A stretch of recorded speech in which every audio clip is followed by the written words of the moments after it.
mindset orang tua kita adalah kalau dagang tuh kerjaan sepele gitu loh. Enggak, Cina bisa semaju ini, orang-orangnya bisa kaya raya karena dari kecil mereka dididik berdagang. Saya punya teman sampai sekarang, SMA itu sudah dididik jadi importir. So wajar kalau sekarang dia umur 30 tahun naiknya Lexus. Sedangkan mohon maaf, kita orang pribumi ini umur segitu mau nyicil mobil aja susahnya bukan main gitu loh.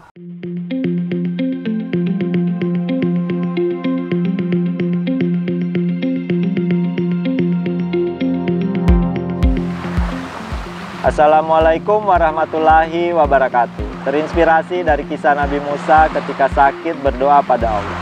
Kemudian Allah memberi jawaban agar Nabi Musa mengambil tanaman di suatu padang rumput.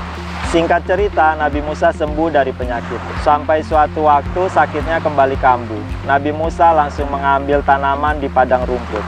Tapi ternyata kali ini sakitnya tidak sembuh. Maka Nabi Musa pun meminta petunjuk pada Allah. Allah pun memberi jawaban karena Nabi Musa tidak berdoa dan meminta izin. Feed skin natural diformulasikan dari dua unsur, vegan dan rempah jamu. Vegan sebagai simbol dari tanaman yang diambil Nabi Musa, dan secara etimologi jamu adalah doa. Segala hasil, manfaat, dan khasiat sesuai izin dan kasih sayang Allah. Untuk itu, hadirkan doa terbaik sebelum memakai feed skin. Wassalamualaikum warahmatullahi wabarakatuh.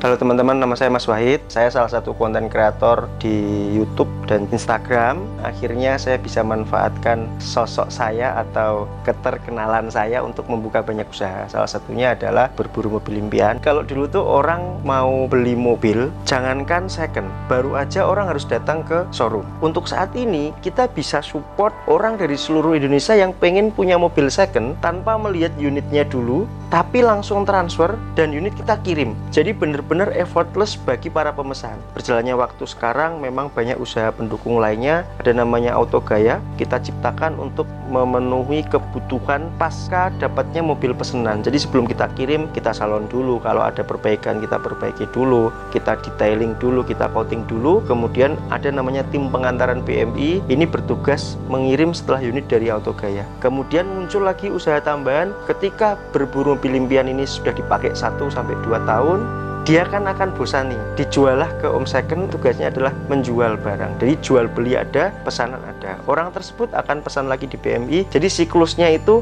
one stop service, semuanya kita handle. Dan alhamdulillah ada beberapa usaha lain juga, kita juga sedang merambah ke dunia layanan transportasi wisata. Jadi kalau dibilang saya ini konten kreator apa entrepreneur sih, jiwa saya sih tetap jiwa pedagang. Cuma kebetulan dapat momennya untuk angkatan itu ketika saya jadi konten kreator. Untuk usia sendiri, saya masih muda, baru 33 tahun, masih banyak cita-cita dan mimpi yang akan saya hajar ke depannya. Ketika saya bisa seperti ini, itu tidak luput dari pelatihan kedua orang tua saya waktu saya kecil. Makanya sekarang saya ikut treatment anak ini walaupun masih kelas 1 SD. Kamu sekarang pedagang apa? Etol ya. Jadi dia sekarang jualan etol itu memang melalui branding bapaknya, kita latih. Seluruh keuntungan dinikmati dia per bulannya memang untuk bayar sekolah. Jadi itu start dia kelas 1 SD. Kegiatan ini terinspirasi dari pelatihan bapak saya ketika saya kelas 6 SD dulu. Jadi bisa dibilang bapak saya memang punya kemampuan untuk melatih saya dulu. Daerah saya itu biasa ada namanya menyewa objek wisata waktu itu. Jadi bapak saya menyewa objek wisata untuk dikelola di momen lebaran. Yang namanya seorang ayah ketika dia mampu menyewa wisata, anaknya harusnya opsinya kalau nggak, yaudah nggak usah kerja, kamu minta apa tak kasih, ataupun kalau kerja dikerjakan di tempat yang enak. Tapi enggak, saya justru ditaruh di tempat paling bawah, yaitu tukang parkir. Jadi momen-momen itu yang membuat saya luar biasa nih. Saya tidak malu ketemu orang, mental saya terbentuk. Kadang kan ada orang yang, ya Allah kerja kok kayak gitu tuh rasanya malu gitu kan. Enggak, karena saya sudah ditempa dari kelas 6 SD. Dari situlah muncul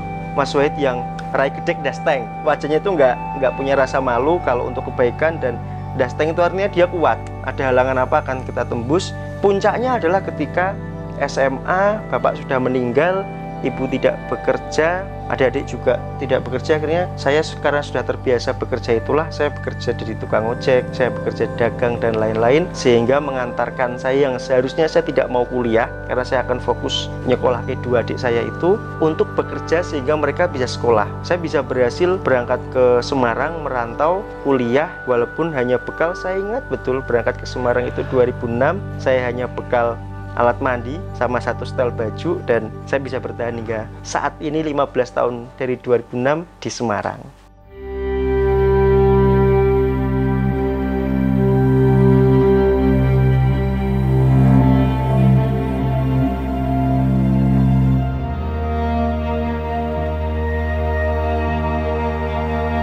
Pasca kematian bapak itu membuat saya menjadi orang yang kuat. Kita dulu nyari pakan ternak, tumben-tumbenan, biasanya tuh saya yang minta pulang. Ini bapak udah minta pulang duluan. Sore jam 4 gerimis, kata dokter sih terkena serangan jantung.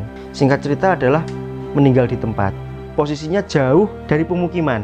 Jadi saya tinggal dulu hujan-hujan, orangnya sudah tergeletak, sudah mengeluarkan busa dari mulutnya. Saya ke pemukiman minta tolong karena mau saya angkat dulu sendiri nggak kuat, sudah hampir naik di jok tapi cuma nyelampir bahasa Jawanya, nggak bisa sampai duduk terus tak pegang, nggak bisa. Akhirnya nggak kuat karena bapak udah lemes-mes dan itu berat sekali. Singkat cerita meninggal. Sore itu juga maghrib di rumah sakit, saya pulang jemput ibu dan adik, saya bonceng sepeda motor, geger lah di rumah sakit karena pulang beliau masih sempat ngimami sholat asar. Pulang-pulang sudah dibawa ambulan. Sayang sekali, ini yang saya sesalkan, ada seorang tetua lah ya di desa situ yang menghitung pakai rumus apa saya juga nggak tahu, bahwa harusnya bapakku itu tidak meninggal. Hitung-hitungan Jawa, nggak meninggal nggak sakit. Saya nggak percaya itu, tetapi di sisi lain ibu saya mempercayainya, dan apa yang terjadi, mereka tidak tahu apa yang saya lakukan di sana untuk proses penyelamatan, tapi malah justru menyalahkan saya. Maido, ini pasti gara-gara kamu dan lain-lain. Di situ saya shock, saya nggak punya siapa-siapa selain Allah. Saya langsung mandi, wudhu, tak tinggal itu prosesi jenazah dan lain. Saya langsung ke masjid, saya sholat. Saya cuma minta kuat. Yang bikin saya tidak terima, hancur hatiku, orang saya udah kehilangan bapak. Bapaklah orang satu-satunya yang bisa membuat saya belajar banyak hal. Waktu itu masih SMA kelas 1, gimana sih orang masih butuh sosok bapak gitu loh. Tapi dapat omongan yang karena Wahid harusnya nggak pulang dalam keadaan meninggal. Itu kan kalau boleh miso, saya mau miso ke orang itu, tapi kan nggak bisa. Orang ibu juga ternyata percaya. Ibu itu mendiamkan saya agak lama, Pak. Sebulan waktu itu masih diungkit-ungkit. Saya cuma punya Allah. Dari situlah saya punya prinsip yang sering saya sharing ke orang. 3 prinsip hidup saya, salah satunya adalah masalah kita memang besar kalau lihatnya segini, tapi Allah lebih besar. Untungnya saja saya bisa menemukan prinsip zoom out masalah. Jadi saya lihatnya lebih ke atas, ternyata masalah itu kecil.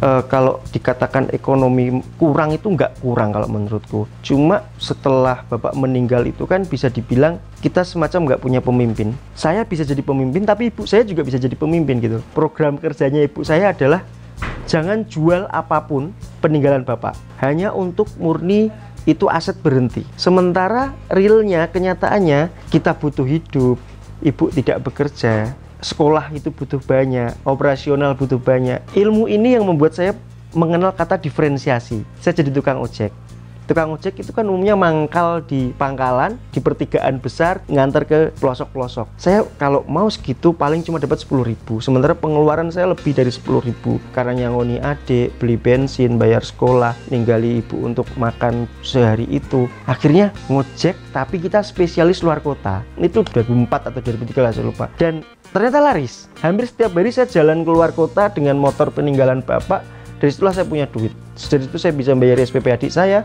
yang ketiga masih nyusu kemasan, tahu sendiri harganya semahal itu, kemudian dan lain-lain, sampai saya dipaksa. Saya udah capek bu, saya nggak mau lagi sekolah, saya maunya kerja, karena sekolah sambil bekerja itu capeknya minta ampun. Pulang sekolah saya langsung kerja, karena luar kota datangnya pagi atau malam, kadang jarang tidur, langsung berangkat sekolah lagi. Capeknya bukan main. Kalian bisa bayangkan sendiri, saya pernah ingat betul saya tertidur di jalan dan tiba-tiba sampai rumah, saya lanjutkan tidur lagi. Saya udah capek, tapi ibu pesen, bapakmu kamu harus kuliah. Tapi kan nggak punya apa-apa. Sisa sapi satu tuh, saya jual, uang yang harus saya bayarkan 2,8. Sapi terjual 3 juta, sisa 200 tak buat ongkos pulang, makan dan lain. Tibanya berangkat, saya berangkat ke sini tidak punya kos. Saya tidak bawa bekal apapun kecuali memang simple saya pikiran, karena nanti saya akan tidur di masjid atau di kampus. Saya hanya bawa alat mandi biar nggak usah beli. Baju juga saya tidak punya banyak karena lulus SMA itu saya sempat berhenti setahun. Saya sempat kuli juga segala macam.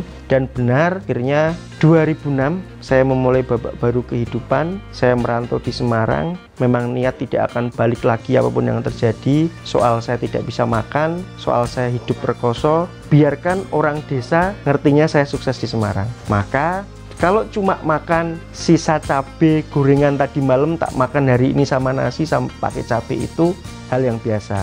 Kadang mie instan bumbunya saya sisain buat besok untuk tak kasih air. Bahkan ketika sudah menikah, istri saya karena nangis makan warteg di depan ruko itu, kita nggak mampu. Jadi saya pulang cuma ngerebus air sama Royco. Jadi mulai dari kuliah saya sempat jualan koran, saya juga tukang cuci. Itu benar-benar tak lakukan supaya saya bisa ngongkosi kuliah dan ini bertahan hidup di Semarang. Jadi itu membawa warna tersendiri bahwa hidup mesti kreatif, hidup mesti nggak boleh melihat masalahnya aja, tapi harus melihat solusinya.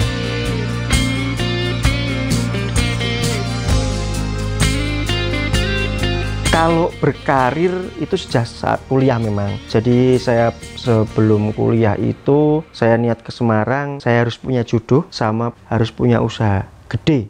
Akhirnya semester 3 saya pengen punya usaha syuting. Saya beli kamera bekas dari pinjem, jadi 900.000 waktu itu harganya. Saya angsur 300.000 sebulan, lumayan gede karena ya kuliah saya lulusnya telat. Tapi di situ saya merasa saya tidak gagal karena muncullah namanya Raden Ayu Group. Dari video syuting itu tiba-tiba punya kamera banyak, kemudian off, speed job, akhirnya ini kamera nganggur segini banyak buat apa ya? Saya buat rental kamera juga dan banyak lah. Cuma akhirnya karena di situ saya memulainya dengan tidak tahu prinsip bahwa riba, akhirnya yang terlihat sukses itu hanya di permukaan. Bawahnya saya rapuh mas. Sampai akhirnya 2012 saya menikah. Saya ngontrak rumah, terlihat masih sukses karena saya nikah, bawa mobil segala macam. Itu kan mobil sewa semua, mobil untuk disewakan dan itu kredit semua. Sampai suatu ketika usaha saya yang lain travel, kecelakaan di jalan, ringsek depannya,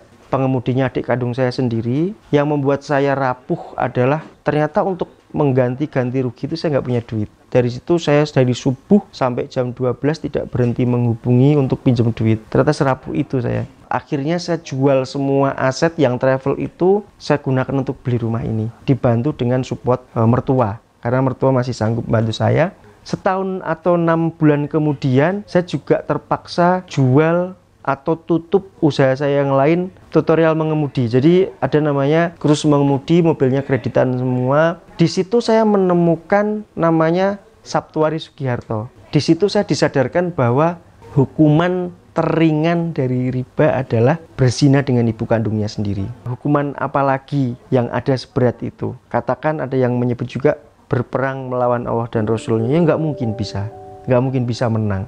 Ada juga yang ngomong bahwa ujung-ujungnya adalah kemiskinan. Dan benar, 2016 masa terendah ketika semua aset saya jual yang masih ada tanggungan utang. Bahkan lah isi rumah saya itu tak jual semua. Saya kulkas ngutang, lemari ngutang, raja utang lah dulunya. Setelah itu semua tak gulung, saya nggak punya apa-apa. Karena anak saya yang di sini itu kan dari kecil udah naiknya mobil. Ketika tahu mobil terakhir kita jual, yang biasanya kita mau tidur itu diputer dulu naik mobil supaya bisa tidur, anak-anak zaman sekarang. Sampai jam 12 malam belum tidur mas, dan hanya bisa nunjuk mobil tetangga perempatan Kijang Biru itu, Bang Herman, mau naik mobil ya, mau naik mobil ya. Saya nangis malam itu. Di situ memang saya udah punya rumah, tetapi saya benar-benar melukai hati anak ini istilahnya dengan keputusan saya yang harusnya tidak perlu gitu loh. Saya mengambil prinsip pengobatan adalah dengan amputasi, jadi saya potong semuanya, dan ternyata saya dalam kondisi yang di bawah banget karena nggak punya duit sama sekali. Ternyata kok saya nggak punya apa-apa ya. Ada aset terakhir tuh yang harapanku ketika dijual karena sudah saya cicil lama, untuk pembayaran masih ada sisa. Ternyata nggak ada sisa, bahkan saya tombok 3 juta untuk pelunasan. Jam 12 malam itu saya cuma naikin di kap, berharap mobilnya nggak bunyi, berharap yang punya nggak bangun, berharap anak ini mau tidur, tak peluk, tak pupuk. Berhasil tidur jam 1. Saya masih ingat anak itu punya tabungan 100.000 pemberian mbahnya. Tak beliin mobil-mobilan polisi yang setirnya warna merah, mobilnya warna biru, stiker-stiker itu, dan udah cukup membuat ini mobil kamu, dipakai dulu, mungkin 3 bulan ayah udah bisa beliin kamu mobil. Saya ngomong 3 bulan itu ngomong aja, yakin bahwa keputusan ini karena didasari dengan kepatuhan saya pada Tuhan, Tuhan pasti akan menolong saya. Dan benar loh, 3 bulan berikutnya saya bisa beli limo ekstaksi yang kalian tonton yang warnanya cendol dawet itu. 3 bulan itu pula YouTube tiba-tiba luar biasa kenaikannya. Padahal saya udah ngerintis YouTube itu 2012.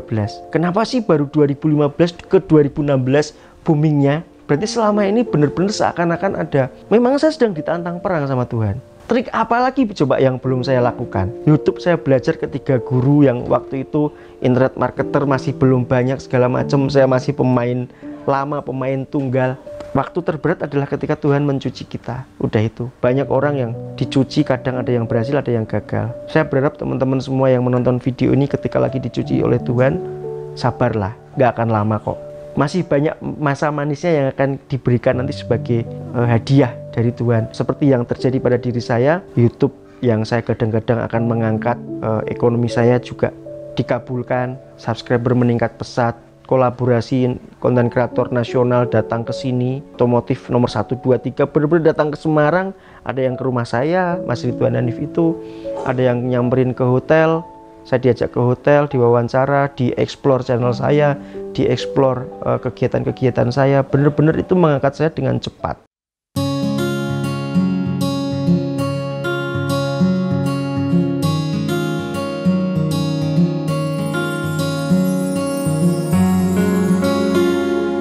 Bahkan mobil itu, si limo belang belonteng yang masih dempulan semua itu hanya saya pakai 6 bulan. 6 bulannya di bengkel untuk perbaikan, akan saya berikan ke mertua saya sebagai wujud sudah menolong saya untuk beli rumah ini. Karena saya ngontrak itu pindah-pindah, ada yang saya kena tipu. Ini loh, orang kalau lagi di bawah ya, ada aja. Saya tuh ngontrak di sebuah perumahan, saya udah temui satpamnya, Bapak saya mau ngontrak. Ya Mas, ke rumah ini dikontrakin. Ya udah, saya bayar ke orang itu. Ternyata orang itu juga ngontrak, yang tinggal habis 6 bulan saya bayar setahun. Jadi belum apa-apa itu saya udah diusir. Ada aja ketipu. Pindah lagi ke rumah yang lebih kecil, lebih baru. Nggak aman lah atau apa. Akhirnya pindah ke perumahan yang agak lama. Memang murah, orangnya baik-baik. Tapi rumahnya nongkrong dengan mertua. Apa tuh? Ternit, jatuh. Kayu, jatuh. Mertua yang kasihan, beli rumah aja, beli rumah. Akhirnya ya udah jual-jual itu semua, dan alhamdulillah beli rumah ini. Dan kalau saya ingat betul, saya akan belikan apapun untuk mertua saya komit. Makanya sekarang mau apa, tak mobil nggak butuh yang muda. Yang limo yang tak kasih itu, yang suruh pakai itu hanya dipakai 3 tahun. Sekarang tak ganti all new Xenia, udah lebih dari cukup. Mereka nggak mau Innova karena boros, motor apa segala macem. Ya ini bukan apa-apa ya, tapi ini ucapan terima kasih. Tanpa mereka saya nggak akan maju, karena mereka orang yang ngasih kepercayaan saya berdagang. Bahkan mungkin ibu saya juga tidak gitu. Ibu saya masih menuntut saya untuk jadi PNS, sementara mertua saya yang PNS malah mendukung kita penuh. Bahkan travel itu keputusan kami bersama. Saya ganti apa mereka ikut, hanya support. Saya usaha apa mereka support, tanya, telepon, gimana, ada kendala nggak. Bahkan sampai bis sekarang itu pun mereka masih support. Jadi apapun saya untuk kesenangan mertua saya akan perjuangkan sampai sekarang. Kalau 2017 ke sini sih udah enaknya sih Mas. Katakan 2016 memang masih berjuang, Limo hanya pakai setahun, habis itu pakai Innova pakai setahun, saya ganti Ribbon pakai 1,5 tahun, saya ke Mercy. Jadi Tuhan benar-benar ngasih janji bahwa ketika kamu meninggalkan sesuatu yang saya larang, gak sama masalah, akan saya berikan sesuatu yang lebih indah. Dan itu cepat, itu kayak mustahil dilakukan manusia Mas. Contoh 3 tahun kan BMI itu benar-benar membawa kita ke posisi seperti ini. Katakan pengen mobil apalah, bisa keturutan. Rumah juga 2, adep-adepan. Seperti mimpi saya waktu kecil. Saya kalau mau kerjaan saya harus bisa dikerjakan pakai celana pendek dan dekat dengan rumah. Ya nggak nyangka sih bisa sedekat ini juga, karena itu tanah awal. Ini kan awal nih. Nggak laku-laku tanah itu dijual, dipamerkan di mana-mana. Ternyata setiap sore saya dan istri itu di situ selawatan. Tanah ini harus punya kita, tanah ini harus punya kita. Setelah saya bayar dan cash, orang kantornya cerita, Mas Wahid, tanah ini tuh Mas, saya obral dimanapun, karena sekarang udah tahap kelima, ini tahap pertama. Saya obral kemanapun, saya kasih pameran, kasih diskon gede, gratis balik nama, nggak laku-laku. Ada orang yang deal DP tiba-tiba nggak di ACC bank, padahal sudah baik, sudah deal mau cash tiba-tiba cerai, sudah deal tiba-tiba ada yang meninggal. Bertahun-tahun itu rumah ternyata memang menunggu saya miliki. Jadi Allah kasih janji ya. Jadi janjinya Allah benar-benar saya sendiri yang merasakan. Makanya saya cerita tadi di awal, Allah Maha Besar. Jadi masalahmu segede apapun, coba deh di zoom out. Ternyata ada artikel yang saya baca, orang-orang terkenal kaya raya di dunia itu punya kemampuan memandang kecil masalah. Jadi punya kemampuan untuk melihatnya dari jauh, melihatnya dari posisi yang tinggi, sehingga bisa nyari jalan keluarnya. Maaf saya berkaca-kaca karena saya jarang bisa bersedih, saya senangnya selalu happy. Tapi kalau keingat kondisi anak saya yang malam itu, memang saya berjanji pada diri saya sendiri, kalau bisa anak ini happy, tapi tetap dengan pola asuh yang mendidik, melatih yang kuat. Maka anak sekecil itu sekarang bisa naik motor trail, karena fisik juga saya olah, mental dagang saya olah, segala macam. Mereka udah tak kasih konsep, coba yuk bikin kafe. Jadi ada kafe di IG saya @maswahid. Di situ anak-anak saya ngasih buku menu, dekor meja segala macam ada. Jadi saya berjanji anak ini jangan sampai sesedih malam itu, karena benar-benar itu trauma lah bagi saya. Bahkan mengalahkan traumanya bapak saya meninggal dan difitnah itu karena saya. Tapi mungkin karena anak ya, hubungan dengan anak ya. Kalian tahu kan, ngelindot banget sama saya itu ya udah kayak gitu.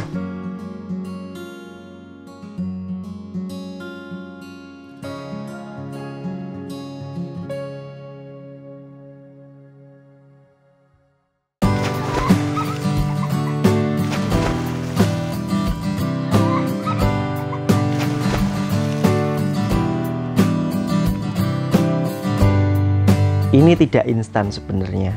Maka kata orang itu, sukses atau berhasil adalah kesiapan yang bertemu kesempatan. 2012 saya menikah, kemudian saya masih belum kerja karena saya kerjanya ngajarnya itu 500.000 sebulan nggak cukup. Saya langsung mencari potensi apa sih yang pekerjaannya gampang, bayarannya banyak, ya internet marketing itulah. Jadi saya belajar dari 3 guru sampai menemukan guru ketiga yang harus fokus sampai tidak bisa difokuskan lagi. Maka YouTube inilah sebagai arah saya ke depannya. Bisa dibilang 2012 ngonten, ngomong di depan kamera itu dikatakan orang gila. Tapi saya komit bahwa kalau kalian sadarnya nanti, kalian akan terlambat. Untung saya komitmen seperti itu, karena 2012 ketika saya melamar istri awal itu, karena saya pengennya nikah cepat, karena saya punya keinginan buka dan sahur ada yang menemani dan halal. Alhamdulillah tanggal 10 bulan 11 tahun 2012 kita bisa menikah. 3 bulan setelah saya lamar, saya belum bekerja. Saya ngomong ke orang tuanya itu, Bapak, saya sebagai bahan pertimbangan saya belum bekerja. Bukan bener-bener saya belum bekerja, saya sudah ngajar di 2 tempat, tapi gaji ngajar waktu itu memang belum banyak, apalagi ada tanggungan adik juga yang kuliah. Komitmen saya adalah saya harus menemukan pekerjaan yang gampang dan duitnya banyak. Ya internet inilah. YouTube masih belum booming, tutorial masih belum banyak. Saya akhirnya bikin tutorial. 2014 dapat gajian pertama kali dari YouTube, 2015-16 mentas itu tadi, 2017 ngebus sampai 19, 2020 lah. 21 ini agak terombang-ambing kita karena pergerakannya lambat sekali, karena saya harus memikirkan usaha itu tadi. Soal bagaimana YouTube menjadi lapangan pekerjaan utama dan terbesar kami waktu itu, memang sekali lagi saya katakan kesuksesan itu muncul dari kesiapan yang bertemu dengan kesempatan. saya sudah menyiapkan diri dari 2012. Saya sudah selalu berlatih, selalu mencari inovasi, sehingga ketika bertemu dengan kesempatannya adalah orang lagi latah YouTube kan 2015-16 itu. Dikit-dikit YouTube. Bahkan sampai sekarang pun cita-cita semua orang menjadi YouTuber. Belum telat sebenarnya kalau mau mulai sekarang, tapi kan pesaingnya udah banyak. Beruntung saya udah menangkapnya ketika jadi YouTuber masih pekerjaan aneh. Bahkan saya tidak ngomong YouTuber waktu 2012 ketika harus narik duit dari kantor pos itu. Sekarang tuh kalau cuma ngandelin keterkenalan saya, artinya personal branding saya yang YouTuber lah, artis. Kalau YouTube-nya tutup gimana? Maka saya harus punya usaha offline yang kuat juga. Jadi dari situlah, dari kekhawatiran saya bahwa tidak ada yang abadi, maka kita tidak boleh menaruh satu telur dalam satu keranjang. Saya cecer-cecer. Makanya 2017 muncul Berburu Mobil Impian, 2019 muncul Om Second, 2020 awal-awal Corona muncul Auto Gaya, 2020 akhir muncul Bus Pesona itu. Jadi saya punya prinsip ini Mas, menunda kesenangan. Jadi alih-alih, kalau dulu kan sempat ada mobil-mobil yang Jimny, saya tuh pengen sebenarnya beli tuh pengen, tapi kalau saya beli ini saya nggak punya modal untuk usaha ini, akhirnya tak tahan semua. Saya baru nikmati itu kan sekarang ini. Saya pengen Mercy lah, karena BMI sudah autopilot, Om Second sudah autopilot, sudah ada manajemennya sendiri, Auto Gaya sudah saya lepaskan 3 bulan ini, bis sudah langsung autopilot dari awal karena saya nggak mau mumet di bis. Saya pengen bisnya begini, saya butuh tim seperti apa, saya rekrutmen sendiri, udah setelah itu jalan sendiri karena ada manajemen sendiri. Jadi ini pun dalam masa saya menikmatinya kadang cuma 1 bulan doang. Setelah itu saya ngirit lagi, uangnya saya tumpuk di modal apa lagi, kayak gitu doang sih. Jadi sadarlah bahwa menunda kesenangan itu penting, karena dengan menunda kesenangan kita akan berlari lebih cepat ke potensi-potensi selanjutnya.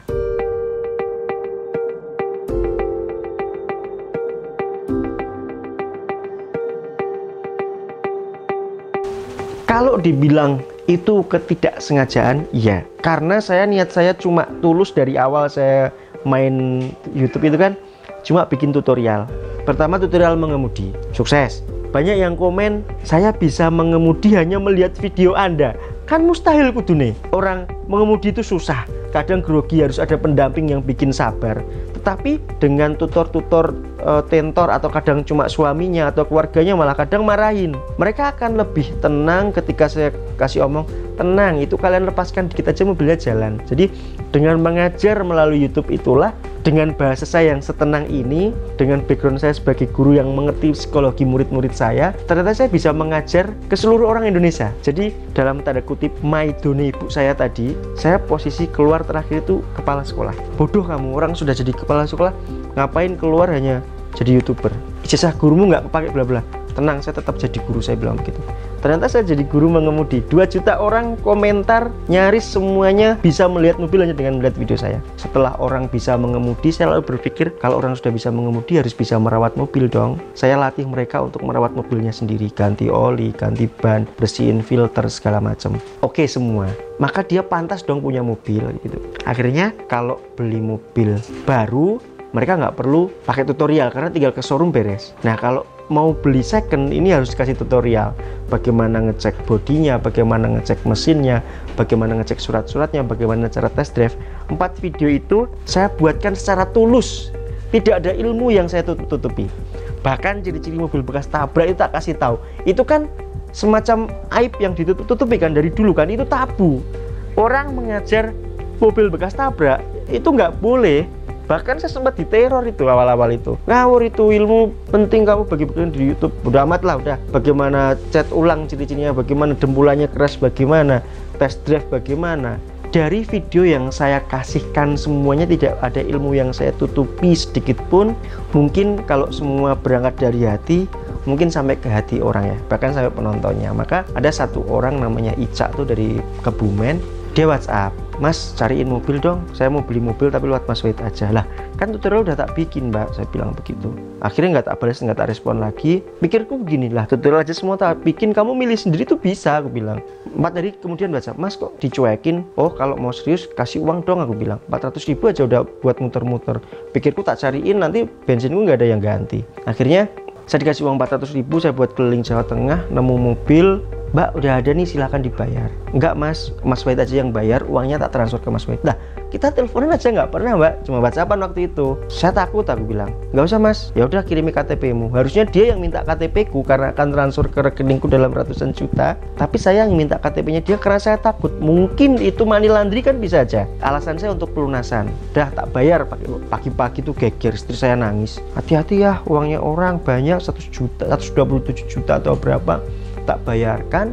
Mobil udah tak bawa ke rumah, waktu itu tak parkir di rumahnya orang itu karena saya belum punya parkiran, di sini masih tanah. Akhirnya, Mbak sudah tak bayar, silahkan diambil. Pakai Mas Wahid aja sampai lebaran. Itu puasa tuh. Gila. Enggak lah Mbak, walaupun jelek saya ada limo hijau yang jelek itu. Tak anterin besok hari Minggu. Udah tak anterin, saya langsung penasaran apa yang membuat dia percaya itu ke saya. Jawabannya dua, yang terakhir nanti bikin gemes sekaligus lucu itu. Yang pertama adalah subscriber Mas Wahid nggak mungkin dikorbankan hanya uang 100 juta. Waktu itu saya udah punya subscriber 200-an lah dari konten itu, dari tutorial-tutorial itu. Sama yang kedua, wajah Mas Wahid nggak mungkin bohong, asem. Itu aku tersenyum tapi juga ngurut dada, tapi alhamdulillah gitu loh. Dikasih wajah katrok begini tapi dipercaya orang gitu kan. Makasih Mbak, aku bilang. Saya dikasih uang, saya pulang ngebis sama istri. Sampai rumah tak edit, sempat tak kasih judul apa begitu yang teknis, sampai akhirnya dia WhatsApp, Mas Wahid terima kasih sudah memburukan mobil impian saya sejak SMA. Celing, langsung ide, oh iya ya, berburu mobil impian. Data upload, rame mas yang nonton mas. Kan nggak ada reality show macam itu, orang itu tidak settingan, semua di lapangan saya jelaskan semuanya, susahnya segala macam. 3 hari kemudian ada yang pesen. Sampai 1 minggu itu kita nerima pesanan 21 unit. Nggak bisa nih, nggak bisa. Karena saya sempat stres juga. Saya nyari sendiri, yang nyoteng istri, yang edit saya, yang apa semuanya saya, nggak mampu. Akhirnya saya rekrutmen editor. Cepetnya ya di situ. Sampai akhirnya Fitra Eri datang mewawancara saya terkait BMI itu. Bertambahlah dipercaya orang. Sampai akhirnya ya sampai sekarang bisa kirim kemana-mana. Disitulah titik balik saya agak melesat ya, karena dipercaya orang itu tadi.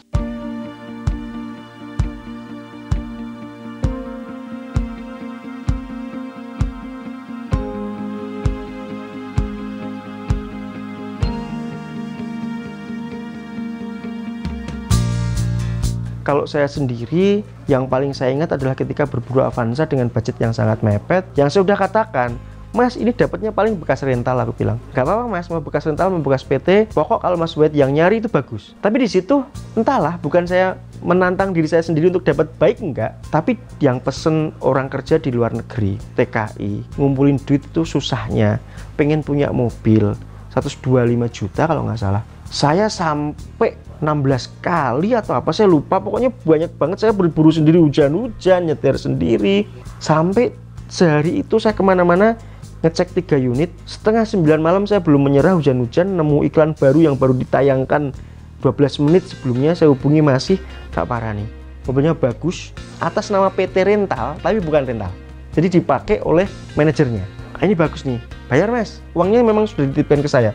Jadi prinsip saya kalau saya berangkat, uangnya harus sudah di saya, karena kalau bagus saya telepon, oke ACC saya bayar. Jadi saya komit begini, ini kalau sampai dapat unit bagus bukan bekas rental, saya peluk orangnya. Datang ketemuan di Ungaran, orangnya saya peluk. Mas kenapa mas? Saya bener-bener bangga bisa mencarikan ini ke kamu mas. Saya yang seneng, aku bilang. Karena harusnya dapat bekas rental, kondisi kayak gitu kita dapat yang bagus mas. Jadi kalau sepanjang sejarah pencarian mobil ya itu sih yang membuat saya bangga terhadap diri saya sendiri. Saya itu bismania mas. Ketika saya sekolah, saya harus kerja, itu salah satunya jualan obat. Saya jualan obat itu ke Surabaya kadang, naiknya memang bis. Jadi pulang sekolah saya langsung ke terminal, naik bis di sana malam, saya langsung, memang ada pemesannya, sudah langsung tak kasih, tak jelaskan caranya, saya langsung pulang, besoknya saya sudah sekolah lagi. Dari situ saya menaruh hati sama bis sudah mensupport saya sejauh ini.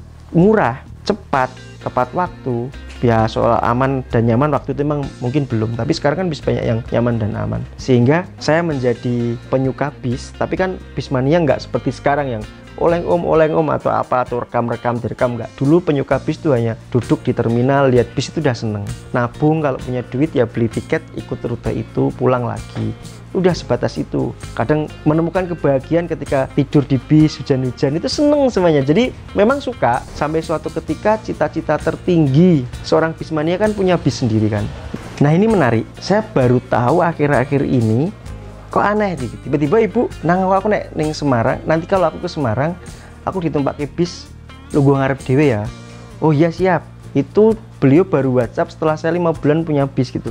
Ternyata dia pernah punya kenangan yang tidak mengenakan ketika 2019 dia daftar wisata umum sama panitia karena dia ngomong gini, karena aku wong cilik dan sendirian pula nggak punya suami, aku ditempatkan di samping pintu belakang yang kalau hujan tuh cipratan air gitu loh. Nanti kalau anakku punya bis, aku meh lungguh ngarep dewe gitu. Itu 2019 ketika saya belum kepikiran untuk beli bis karena uang masih sedikit, mendingan 2019 saya untuk bangun Autogaya, beli tanah Autogaya, tidak kepikiran lah bis itu, tidak pikiran sama sekali. Sampai suatu ketika setahun kemudian, akhir 2020, tiba-tiba kayak iseng, bikin konten bis gitu. Saya cuma jalan-jalan ke garasi dan view-nya bagus. Akhirnya bikin konten lagi pakai HP, ngecek bis yang mau dijual murah, tak cek jelek. Sampai akhirnya saya telepon pengusaha bis, Mas Rian, PO Haryanto, mana bis elek medidol rak gitu, saya mau belilah. Uangmu berapa? Cuma punya uang segini, udah datang aja.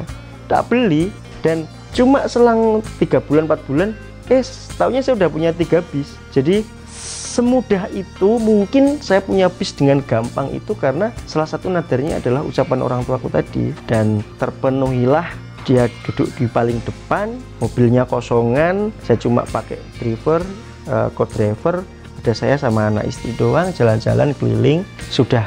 Dan dia baru cerita, kenapa aku minta seperti ini, karena itu tadi 2019 seperti ini, saya punya keinginan seperti ini. Saya langsung wow. Bro, kalau kalian masih punya orang tua tuh, tolong itu diikat. Itu bisa jadi keramatmu lah, istilahnya dibahagiakan, ini seperti itu.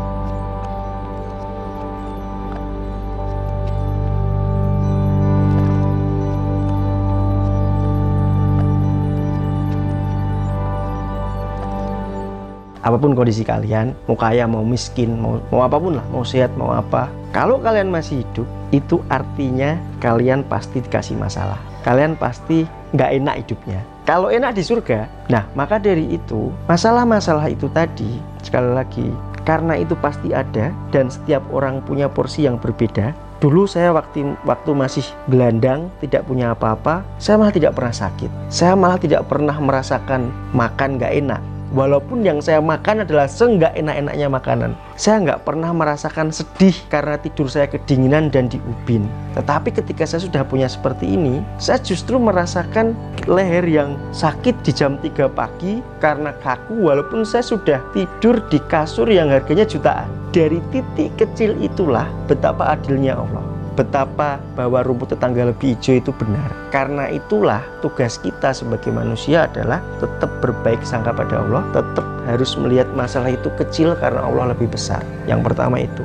Yang kedua, teman-teman, tentang hidup di dunia, saya selalu sampaikan kepada ketika saya dipanggil atau apa, berdaganglah tolong. Karena Indonesia bisa selemah ini karena mindset orang tua kita adalah kalau dagang tuh kerjaan sepele gitu. Enggak, Cina bisa semaju ini, orang-orangnya bisa kaya raya karena dari kecil mereka dididik berdagang. Saya punya teman sampai sekarang SMA itu sudah dididik jadi importir. So wajar kalau sekarang dia umur 30 tahun naiknya Lexus. Sedangkan mohon maaf, kita orang pribumi ini umur segitu mau nyicil mobil aja susahnya bukan main gitu loh. Nah dari situlah terbukti bahwa 9 dari 10 pintu rezeki ada di perdagangan. Ketika ada 10 pintu yang isinya uang, katakan pintu rezeki ya pasti uang lah ya, 9-nya itu di perdagangan. Jadi wajar kalau kita bisa berhasil dengan berdagang. Saya Mas Wahid, terima kasih sudah menonton. Mohon maaf apabila ada kesalahan. Wassalamualaikum warahmatullahi wabarakatuh.